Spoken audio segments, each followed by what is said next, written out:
c'est que les vaccins et les médicaments, c'est ça qui va nous apporter la santé. Mais cette croyance, elle repose sur du vent. Parce que scientifiquement, ça ne tient pas la route. Si vous vous donnez la peine d'étudier le problème des vaccins pendant quelques heures, et aujourd'hui par Internet c'est facile, vous découvrez que c'est une immense supercherie, pour une raison simple. C'est que chaque être humain est différent d'un autre. Et la médecine, depuis des millénaires, a toujours été un médecin qui s'occupe d'un patient et qui va voir ce qu'il faut à ce patient-là. Mais il ne va pas donner à tout le monde la même chose. C'est évident que si moi je disais comme message, je donne un antibiotique à tout le monde, on va me dire, vous êtes fou, quoi. Chaque patient est différent. Et aujourd'hui, on a toutes les preuves que le système immunitaire de chaque individu est différent de celui du voisin. Donc, donner à tous le même vaccin, c'est une hérésie intellectuelle. C'est une faute de bon sens. Ça ne peut pas marcher. Parce qu'il faut tenir compte des gens. Et aujourd'hui, on a toutes les preuves que ces vaccinations qui se sont faites dans le monde entier ont tué des millions de gens. Et que les vaccinateurs ont vraiment du sang sur les mains. Je n'invente pas ça. Si vous étudiez l'histoire de Bill Gates, par exemple, c'est hallucinant de voir que cet homme, grâce à l'argent qu'il a pu faire, grâce à Big Tech, Microsoft, il a pu contrôler l'OMS, les journaux, enfin, il a un pouvoir fantastique pour que les gens restent dans cette doctrine qui est le vaccin va nous sauver la vie. Ah, monsieur Bill Gates, vous allez vacciner 7 milliards d'individus en mettre une puce en même temps pour que s'ils ne sont pas vaccinés, ils puissent plus aller au cinéma ou prendre un avion. Vous êtes le sauveur de l'humanité. Et vous avez des trucs fous. Vous lisez par image qui vous disent Bill Gates, le médecin du monde. Mais c'est hallucinant. Nous avons une petite poignée de psychopathes qui sont des fous dangereux. Et si vous ne me croyez pas, allez voir le film Vaxxed.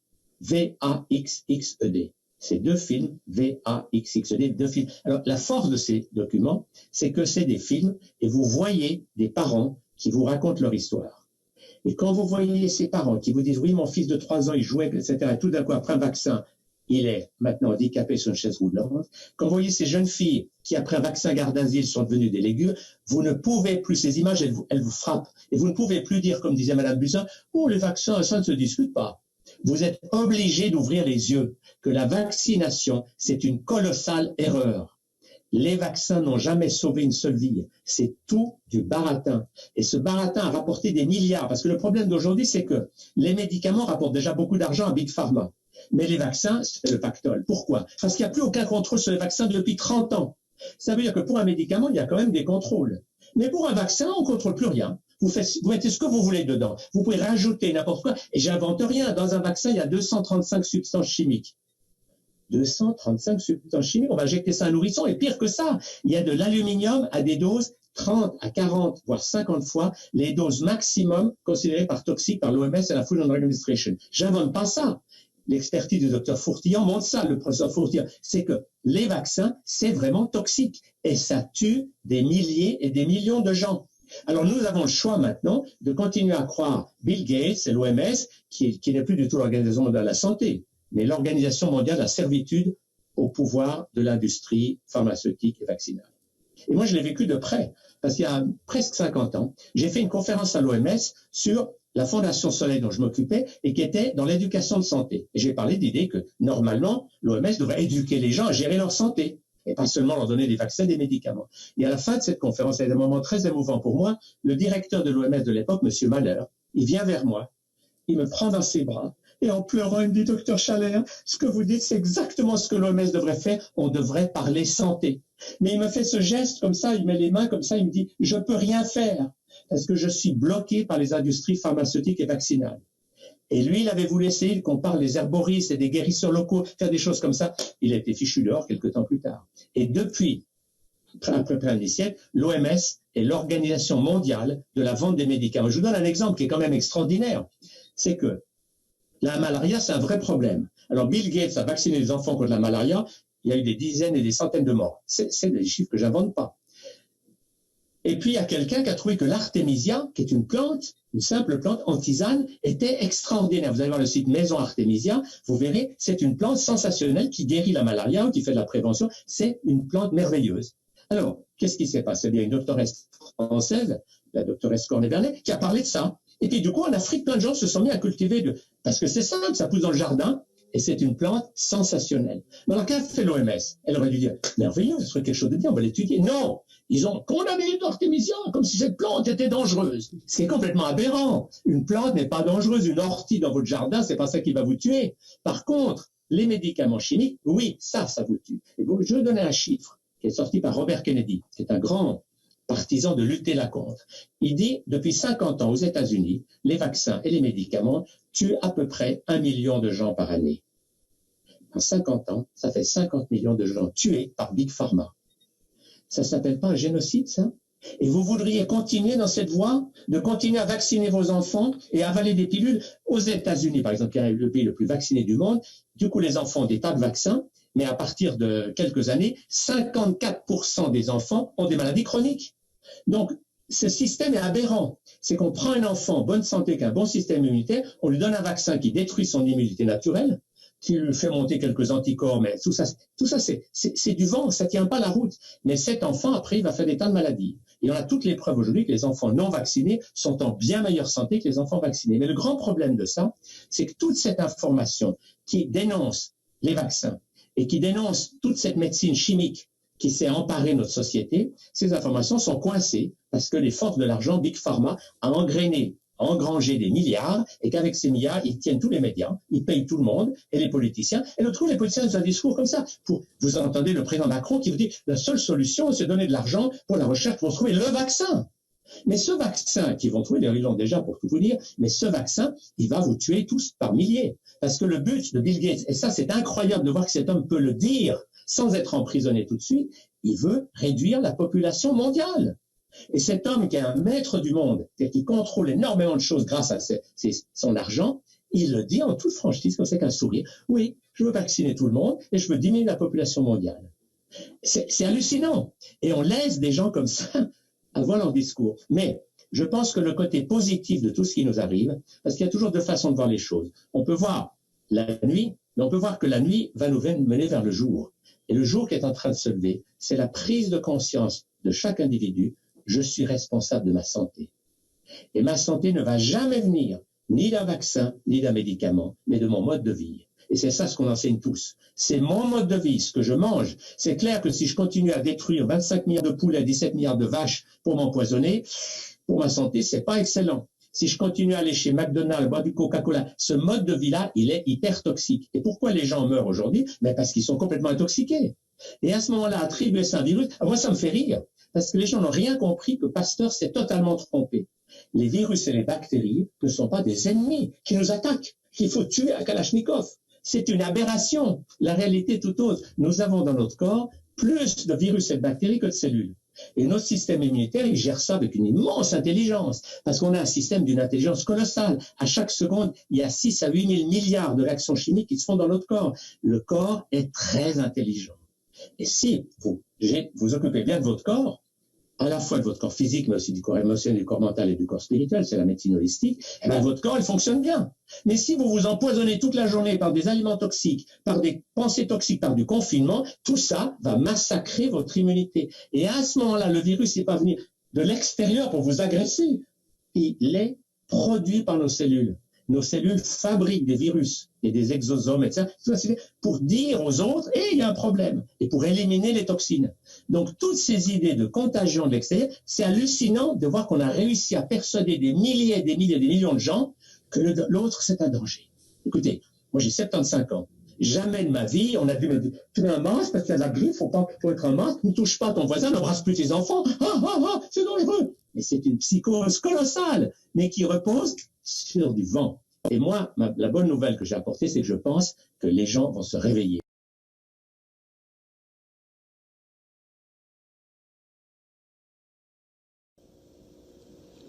السلام عليكم. سؤال بنظل نطرحه دايما، ما هو سر الكورونا؟ وليش كل ما واحد بقرب من الخط الأحمر لكورونا بيموت؟ مين ورا كورونا؟ مين صنع هذا المرض؟ ومين نشره في العالم؟ ومين اللي بيتحكم فيه؟ ومين اللي يحكم العالم من وراءه؟ كورونا أول ما انتشرت في الصين، طلع دكتور اسمه ليانغ وقال يا إخوان في كورونا، بكل سهولة الصين قتلت هذا الرجل، قتلته وضحكت علينا. طبعا هي قالت إنه مات بالكورونا ومسكين انتقل له العدوى وراح فيها. الزلمة اتكل، ما لحقنا نخلص من اليانج، طلع في ألمانيا الكموني طبيب تونسي وقال لك أنا قادر على أكتشف العلاج، الدواء عندي يا أخوان. فجأة انقتل. طلعت ميركل، تخيلوا مستشارة ألمانيا تطلع تقول لك لا والله يا إخوان هذا ما انقتل، مات جلطة. مستشارة ألمانيا بعظمتها طالعت تبرر ليش واحد مات، إلا بحالة واحدة، إلا إذا كانت هي وحكومتها متورطين في قتله. الفيلم ما خلص يا إخوان، الفيلم ما شاء الله عليه، الفيلم زي أيام السينمات القديمة، عرض 24 ساعة متواصل. أجانا الخبر من روسيا، 3 أطباء وباحثين انتحروا، طلعوا على عمارة وكل واحد نط من العمارة اللي هو فيها، والسبب والله ضغط نفسي، كلهم انضغطوا نفسيا وكلهم انتحروا وكلهم بيشتغلوا على كورونا وكلهم بحققوا وببحثوا في إيجاد علاج لكورونا. قلنا معلش يا إخوان، يعني الصين، روسيا، ألمانيا، يعني الأمن فيها مش مستتب، الأمن موجود في أمريكا. أمريكا ما في إيش بتخبى فيها، إما الحريات والديمقراطيات وإما الكذب كمان. شوي واحد اسمه دكتور ليو بيشتغل على كورونا وقرب يلاقي الزلمة علاج ولا قرب يلاقي لقاح. في ظروف غريبة عجيبة لقوه مقتول في بيته، 4 رصاصات في رأسه في قلبه في بطنه، يعني ما خلوا نخلوا تنخيل. والمشكلة اللي قتله طلع من عنده انتحر. يا سبحان الله، انتحر. و2 طلعوا زعلانين على بنت، 2 بحبوا واحدة، يعني رجعوا على المسلسلات المصرية القديمة بحبوا واحدة، طخ وانتحر، يعني مش عارفين يكذبوا علينا. شكله ما في مخرج في أمريكا ولا عليكم، عندكم هوليوود اللي بتصنع كل أفلام الكذب، اللي عملت أبطال وهم بسووش شلن، اللي سوتكم أقوى ناس في العالم وانتصرتوا على العالم في الرعب وفي هوليوود. مش لاقين واحد يخرج لكم مسرحية غبية ويطلعها بطريقة أفضل من هيك. الأغرب من كل هاي القصص، عالم ياباني اسمه ساكي طلع بقول لك أنا صار لي من شهر بتصل مع باحثين وعلماء في الصين ما بردوا علي يا جماعة. فأنا والله قلت له يا ساكي يمكن هذول الجماعة مرضى نعسانين تعبانين شغل كثير عليهم، اتصل فيهم بكرة. ساكي بقول لك قد ما بحكي ما برن، والله أنا خايف يكونوا انقتلوا. لا يا ساكي أنت خايف يا رجل، انسى موضوع أصحابك صاروا بيستخرجوا من عظامهم البترول، صاروا مقتولين وخالصين. هذا كورونا اللي بتديره الدولة السفلية، وبصراحة أسفل من هيك دولة في العالم سفلية ما في. تقتل العلماء، بتجوع الاقتصادات، بتجوع الناس، بتهد في دول. البترول صار بتراب المصاري، شركات الطيران فلست، المصانع بتشتغل بنص قوتها واللي وقفت عن الشغل، الأسهم صارت في الأرض. ولسه احنا عندنا في الأردن يفتحوا بورصة عمان، هي أصلا البورصة منهارة خلقة، بدكم تكملوا عليها. أنا مش عارف كيف الشغل بصير وكيف العالم بتفكر. القضية واضحة، هناك من يتآمر على العالم وهناك من يريد سرقة ثروات العالم كله. في ناس بدهم يخلونا على الحديدة يا جماعة، وإذا لقوا الحديدة بأخذوها. هذول الناس معروفين، هذول الناس مش سر الماسونية والصهيونية وأكم واليمين المتطرف ورأس المال القذر. أكم من واحد هذول ملتمين وقاعدين بدهم يخربوا بيت العالم، لأنه عمليات الاغتيال اللي قاعدة بتصير لا تقوم فيها دولة. يعني آمنا أمريكا بدها تغتال اللي عندها، بس شو بده يوديها على الصين تغتال ولا على روسيا؟